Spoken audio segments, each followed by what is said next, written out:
Tonight, phase one of the three-part ceasefire and hostage release deal between Israel and Hamas is holding. Israeli officials and the Palestinian terrorist group have confirmed the next release is Saturday. So far, Hamas has let go of 3 Israeli captives, while Israel has freed 90 Palestinian prisoners. And while this peace process is ongoing, a contingent of South Floridians just landed in Israel. Ari Haidt spoke with them tonight.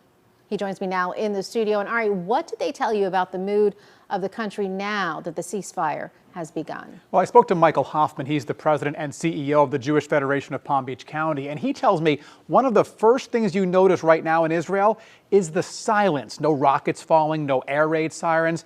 But he also says there's a sense of trepidation as people wait to see if that silence will last.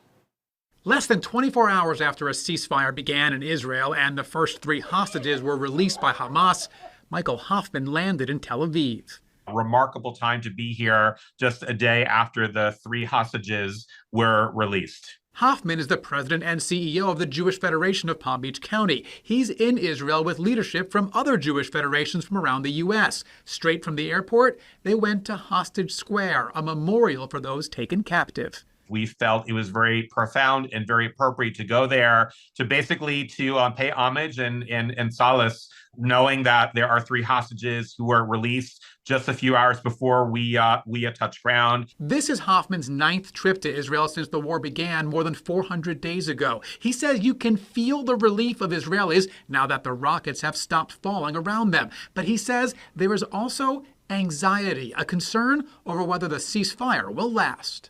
This is a country where people are traumatized. You have half the population, which is going through significant trauma based on living through a state of war. Over the next few days, Hoffman will visit war-torn areas of the country to show support and solidarity. He says one of the main objectives of this trip is to let Israelis know they're not alone. So more that we can extend our hands and our hearts and give them those virtual hugs, it does an amazing, amazing effect to help lift the spirits of our brothers and sisters in Israel. And Hoffman tells me if people in South Florida want to support Israel, they can do it obviously with donations. But he said something as simple as posting on social media can also go a long way. Again, he says the goal is letting Israelis know they are not alone. Reporting live, Ari Haidt, WPBF 25 News.